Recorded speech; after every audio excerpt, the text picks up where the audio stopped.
When logging into the app, your home page will be shown. There are 6 icons shown. Click the Add icon to add new inventory. The search icon allows you to search, view and edit inventory.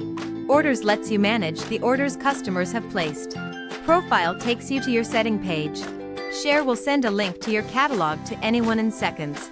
And out of stock shows a list of the items in the program with a quantity of 0. This section displays how many different records exist in the program, how many have a quantity of 0, and the number of active customer orders in system. Click the language icon to switch between English and Spanish. Access an additional menu here to log out of the app. Visit our FAQ demo page to learn how to add, search, edit inventory and manage your orders with more detailed videos on those topics.